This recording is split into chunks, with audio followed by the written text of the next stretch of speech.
រៀនចប់ហើយខ្ញុំនឹងទៅពេលកាំងអូនទៅជាមួយបងទេបើយើងទៅជាមួយគ្នាយើងច្បាស់ជាអាចក្តោបក្តាប់ពេលកាំងហើយខ្លាចជាគូស្នេហ៍ដ៏ល្បីបំផុតក្នុងវិស័យភាពយន្តអូនព្រមទេបងឈួតមែនទេគ្រាន់តែយើងពីរនាក់មិននឹងអាចទៅរួចអូនព្រមទេតោះទៅយុវវ័យប្រៀបដូចជាការសម្រេចចិត្តដ៏ឆេវឆាវមួយពេលតែនោះគឺជាភាពស្មោះត្រង់ដែលមិនទាន់ឆ្លងកាត់ការកែច្នៃនារីម្នាក់នោះក៏សុខចិត្តបដូរសម្បត្តិឡានទៅស្រុកកំណើតមកជាសម្បត្តិទៅពេលកាំងវិញប៉ុន្តែអ្វីដែលពេលកាំងមិនខ្វះសោះនោះគឺក្តីស្រមៃរបស់យុវជនទីក្រុងនេះពូកែណាស់ក្នុងការទាញឲ្យមកប្រឈមមុខនឹងការពិតដោយការគិតទុកមែនដាជីត្រូវគេបោកអស់លុយពីខ្លួនគ្រាន់តែមកដល់ពេលកាំងភ្លាមប៉ុន្តែសំណាងល្អទីបំផុតពួកគេមានកន្លែងស្នាក់នៅតែគេមិនចង់បានគំនិតរបស់ទូស្ទេគេជ្រើសរើសបាននេះភូមិគ្រឹះដ៏ប្រណិតនេះនៅជាប់នឹងផ្លូវប្រវត្តិក្រុងទី3តែម្ដងឡានច្រើនមនុស្សច្រើនអគារច្រើនឱកាសក៏កាន់តែច្រើនមិនក៏អូនស្ដាប់ទៅដូចជាមិនមែនជាការពិតសោះចឹងមិនពិតនឹងហើយត្រូវបើមិនចឹងមិនក៏មានមនុស្សច្រើនម្លេះមកដេញតាមក្តីស្រមៃនៅពេលកាំងក៏ត្រូវដែរក្រោយនិយាយអ៊ូតចប់ដាជីក៏ចាប់ផ្ដើមជីវិតរស័តអណ្ដែតនៅពេលកាំងយ៉ាងពិតប្រាកដតែគេមិននឹកស្មានថាសូម្បីតែនៅមួយកញ្ចប់ក៏ត្រូវចែកទុកញ៉ាំទាំងព្រឹកទាំងល្ងាចដែរទោះជាយ៉ាងនេះក្តីគេនៅតែរកការងារសមរម្យមួយមិនបានរហូតដល់ជូស៊ួយដឹងខ្លួនថាដាជីហាក់ដូចជាចង់បោះបង់នាងក៏ប្រញាប់ប្រញាល់ទៅតាមគេដល់ស្ថានីយ៍រថភ្លើងពេលកាំងទស្សនវិជ្ជាដែលការពិតដែលបានកើតឡើងម្ដងទៀតចំពោះជូស៊ួយគ្រាន់តែនាងមិននឹកស្មានថាអ្នកទាំងពីរនៅឃ្លាគ្នាត្រឹមមួយជញ្ជាំងប៉ុណ្ណោះនាងស្មានថានាងអាចចាប់ផ្ដើមក្តីស្រមៃជាអ្នកដឹកនាំរឿងបានភ្លាមតែមិននឹកស្មានថាត្រូវគេបោកយកលុយអស់រលីងពីខ្លួនតាមពិតនាងចង់ធ្វើជាវីនារីរបស់ដាជីតែពេលនេះមើលទៅអ្វីហាក់រលាយអស់ហើយរហូតដល់នាងបានឮសំឡេងដ៏កក់ក្ដៅនៅពីក្រោយខ្នងខ្ញុំចង់តែស្លាប់ទេលុយរបស់ខ្ញុំត្រូវគេនៅមាត់សមុទ្រខ្ញុំអាចលូតទឹកសមុទ្របានភ្លាមពេលនេះក្នុងភ្នែករបស់នាងពោពេញដោយក្តីរំភើបនិងរីករាយប៉ុន្តែពេលដាជីដើរចេញមកនាងបែរជាពួនដោយមិនដឹងខ្លួនព្រោះការនិយាយទូរស័ព្ទបំបញ្ញមិញធ្វើឲ្យនាងដឹងថាដាជីក៏កំពុងរស់នៅយ៉ាងលំបាកដូចគ្នាតែនាងគ្មានសមត្ថភាពជួយអ្វីទេដូច្នេះនាងបានត្រឹមតែធ្វើខ្លួនដូចជាតុតានៅកំដរគេដោយស្ងៀមស្ងាត់យ៉ាងហោចណាស់វាអាចជួយរំលែកទុក្ខក្នុងចិត្តរបស់ដាជីបានមួយគ្រា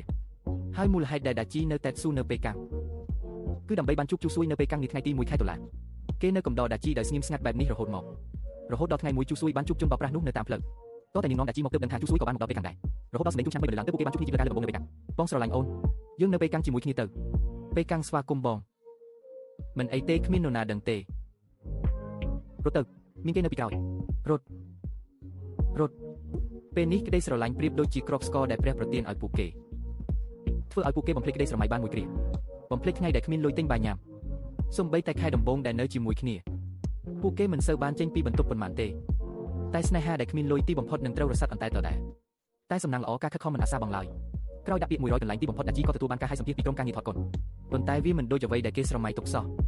ក្រុមការងារថែមទាំងអូគេឲ្យចូលថតជំនួសគេព្រោះរកមនុស្សមិនបានគេស្មានថាគេជាប់ហើយតែមិននឹកស្មានថាគេទទួលបានកម្រៃត្រឹមតែ50 យ៉ុងប៉ុណ្ណោះនេះជាប្រាក់ខែដំបូងដែលគេរកបាននៅពេលកាំងទោះបីដំណើរការវាជូរចត់បន្តិចតែវាមិនប៉ះពាល់ដល់អារម្មណ៍ញ៉ាំមាន់បំពងរបស់ពួកគេទេដាជីថែមទាំងនិយាយយ៉ាងចិត្តទូលាយថាគេចង់ក្លាយជាសេដ្ឋីនៅពេលកាំងហើយចិញ្ចឹមជូស៊ួយដែលជាអ្នកដឹកនាំរឿងដ៏អស្ចារ្យបំផុតនៅចិនពេលនោះក្នុងចិត្តពួកគេមានពាក្យសម្ដីអង្គអាចរាប់មិនអស់ប៉ុន្តែក្តីស្រមៃដែលអន្តែតលើមេក្រុងពេលកាំងទាំងនេះពិតជាពិបាកនឹងទៅដល់ណាដើម្បីជីវភាពដាជីចាប់ផ្ដើមលក់ស្រានៅពីពណ៌ជូស៊ួយក៏ដើររកវត្ថុធាតុដើមសម្រាប់ដឹកនាំរឿងនៅតាមផ្លូវដែររហូតដល់មិត្តចាស់នៅស្រុកកំណើតបានតាក់ទងមកជូស៊ួយទោះបីទីនេះមិនចាត់ទុកជាភូមិគ្រឹះដ៏ប្រណិតតែវាខ្លាចជាគោលដៅដែលអ្នកទាំងពីរត្រូវតស៊ូហើយជូស៊ួយក៏ចង់ចូលរួមចំណែកក្នុងរឿងនេះដែរដូច្នេះនាងក៏លាក់ដាជីឲ្យទទួលថតមង្គលការឲ្យគេតែក្នុងភ្នែករបស់ដាជីជូស៊ួយកើតមកដើម្បីធ្វើជាអ្នកដឹកនាំរឿងរាល់ពេលនិយាយដល់ក្តីស្រមៃនេះខ្លួនគេហាក់ដូចជាបញ្ចេញពន្លឺប៉ុន្តែនៅពេលដែលគេកំពុងអួតប្រាប់រាមច្បងអំពីសង្សាររបស់គេបែរជាឃើញជូស៊ួយកំពុងថតមង្គលការទៅវិញអំបញ្ញមិញទៅតែលឺវានិយាយពីឯងថាឯងជាអ្នកដឹកនាំរឿងកុនមិនក៏ខ្លាចជាអ្នកដឹកនាំថតមង្គលការទៅវិញគេទៅបដូរប្លង់ថតអ្នកដឹកនាំជូខោអោចុះអ្នកដឹកនាំថតមង្គលការវិធីជូស៊ួយ